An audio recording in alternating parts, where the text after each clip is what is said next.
আসসালামু আলাইকুম। আমি শামিতুল ইয়ামি ফুড অ্যান্ড চ্যানেল থেকে সবাইকে স্বাগতম জানাচ্ছি। আজকে ফ্রিজে পড়ে থাকা মাছের মাথা দিয়ে আমি লাউ শাকের একটি রেসিপি তৈরি করে দেখাবো।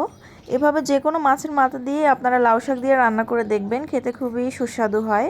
এখানে আমি 3টি মাথা নিয়েছি মাছের মাথাগুলো কেটে নেব আমি মাঝখান থেকে এবং লাউ শাক বেছে নেব।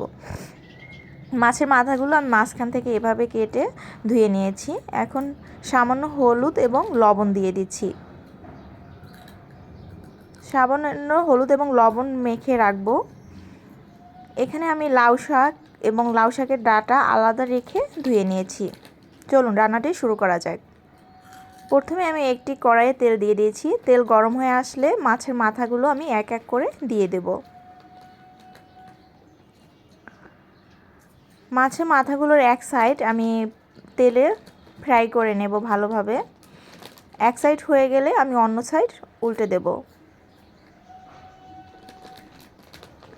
একইভাবে অন্য সাইড আমি ভেজে নেব। এভাবে ভাজা হয়ে গেলে আমি একটি খুন্তির সাহায্যে মাছের মাথাগুলো মাঝখান থেকে ভেঙে দেব। ভাজা কমপ্লিট হয়ে গেছে। এবার একটি আমি বাটিতে তুলে রাখছি।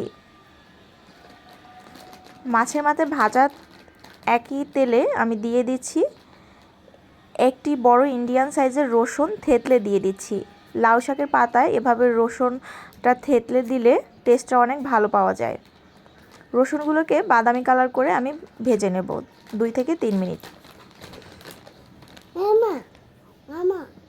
রসুন ভাজা কমপ্লিট হয়ে গেলে আমি 2টো পেঁয়াজ কুচি দিয়ে দিচ্ছি এবং 3 থেকে 4টি কাঁচামরিচ দিয়ে দিচ্ছি।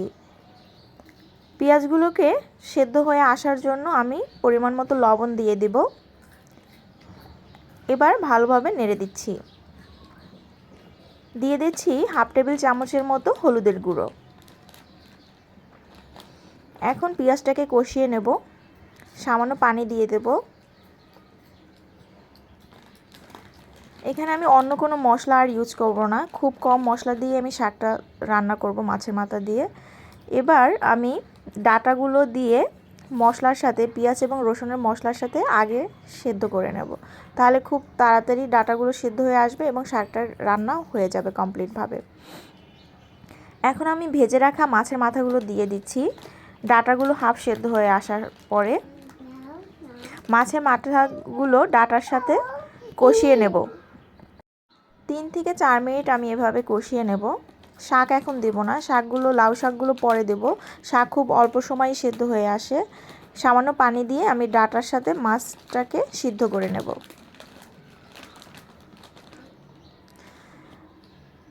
দুই থেকে 3 মিনিট পরে এখন আমি শাকগুলো দিয়ে দেব। লাউ শাকটা এখানে আমি সবার লাস্টে দিয়েছি।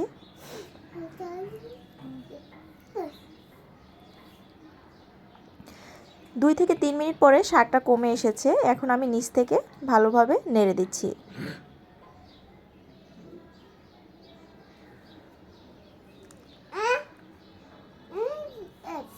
প্রায় হয়ে এসেছে। আমি আরও একটু পানিটা শুকিয়ে নেব।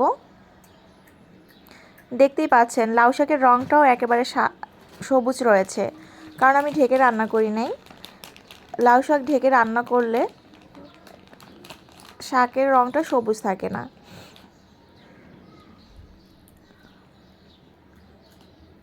অসম্ভব মজার এই রেসিপিটি তৈরি হয়ে গেছে। আপনারা যে কোনো মাছের মাথা দিয়ে এই রেসিপিটি তৈরি করতে পারেন। যদি লাউ শাক মাছের মাথার এই রেসিপিটি ভালো লেগে থাকে তাহলে অবশ্যই আমার চ্যানেলটিকে সাবস্ক্রাইব করে দিবেন। পাশে থাকা বেল আইকনটি ক্লিক করে দিবেন, নিত্য নতুন রেসিপির আপডেট পাবেন।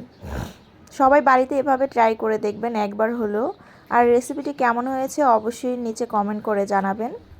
সবাই ভালো থাকবেন, সুস্থ থাকবেন। আল্লাহ হাফেজ।